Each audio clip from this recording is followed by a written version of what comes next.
So the Indiana Fever almost certainly protected Sophie Cunningham. Almost certainly protected Sophie. And I'm going to talk a little bit about that in terms of what it means for the Fever, what it means for the rest of the league, what it means just in general, because I do feel like this is kind of an important thing because of the way it looks like the Fever are going about things. Do I think that the Fever protected Michaela Timson? No. No. A lot of people don't understand when it comes to KK that KK Timson's stock is in the gutter. Like, it is in the gutter. Like, a lot of people are like, oh, you know, teams will take her based on potential. Like, KK Timson's potential is hypothetical. You know the way people are like, oh yeah, somebody's ability is hypothetical. Her potential is hypothetical. Like, that's the maddest way I've had to describe this. Like, her potential is hypothetical. Like, her IQ is extremely low. She was getting DNPs overseas. Which has happened. If you agree, if you were right to protect Sophie, subscribe. We are trying to get to 57,000 57.1 or 58.1k by the end of the day. Thank you guys so much. Nearly 1,000 subscribers in the last month. Like, we actually will probably go from the 10th to the 10th to 1,000 subscribers in a month, which we haven't done in a long time. So thank you guys. But Sophie is so difficult to replace, and this is why when a lot of free agency people were talking, it's like, oh, you know, you can easily replace Sophie. I'm like, it's actually really difficult.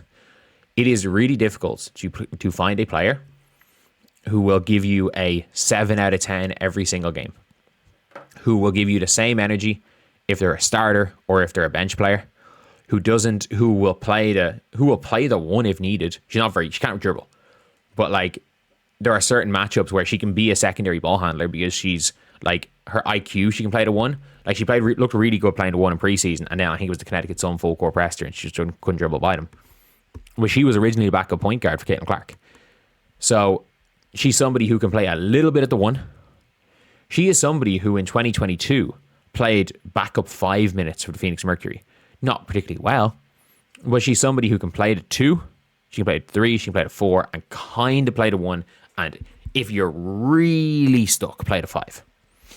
It is really hard to find a player like that who will be competent at all 5 positions and can guard 4 or 5. Is she the best defender? No. And I think a lot of people are like, they talk about Sophie Cunningham because her footwork isn't great, but she's incredibly disciplined. So, like, if you look at someone like Caitlin's probably the prime example of this. Paige, to a lesser extent. Paige doesn't switch off as much as Caitlin, but she does switch off quite a bit. Like, a Caitlin Clark clearly could be a good defender, and Paige could be they could both be really good defenders, but like, they're so focused on offense that they're not disciplined defenders. At the pro level, neither of them are disciplined defenders. They both switch off the ball. Nobody more so than Caitlin, other than Alyssa Smith probably. KK Timson, just I don't even know how to describe KK on defense. But like, Sophie Cunningham she doesn't switch off. She doesn't switch off at all. She plays hard.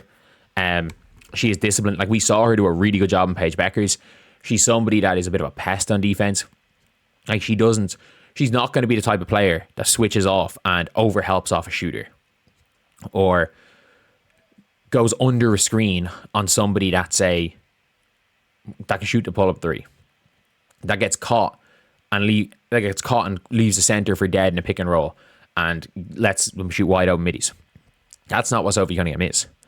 But Sophie Cunningham is a 7.5 out of 10 on a good day defender, 6 out of 10 defender on a bad day. Like, she is going to, and her performances. Sophie Cunningham, I do not believe Sophie Cunningham gave the Fever less than a 6 out of 10 last year. And it's one of those things where those type of players, not that they're the most important players for a team, like they're the difference between winning and losing a game, because they're not. They're not.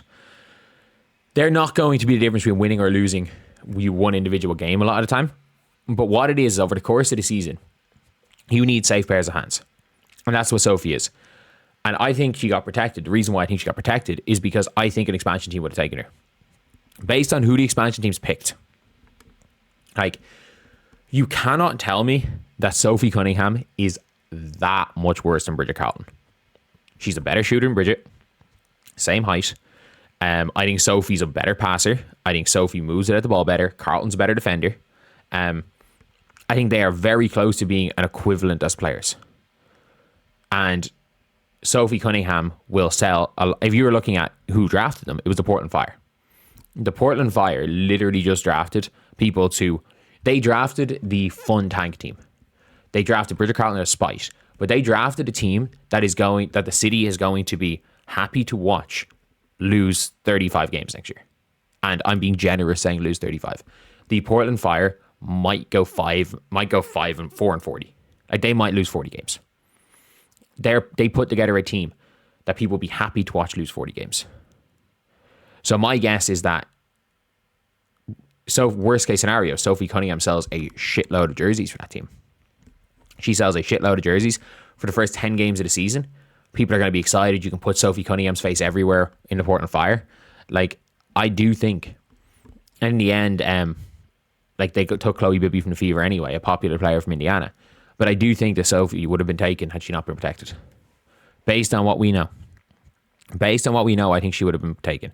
And again, a lot of people are like, oh, but what about KK? Like, they would have taken her for potential. I still think KK's potential is just hypothetical. Like, there might be nobody that was almost higher on KK at time last year.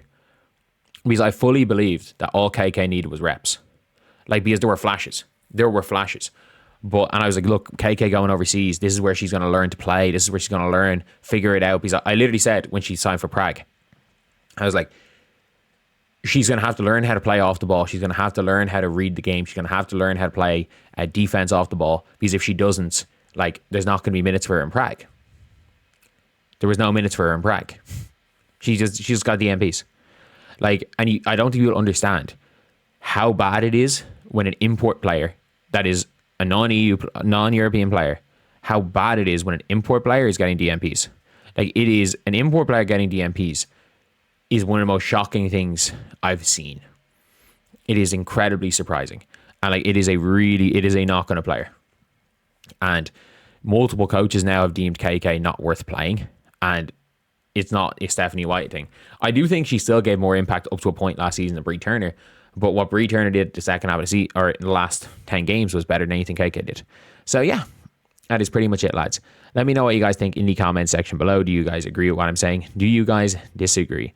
Do you guys think Sophie Cunningham was protected? Do you guys think Sophie Cunningham wasn't protected? Because at the end of the day, we are now obviously a little bit into this season.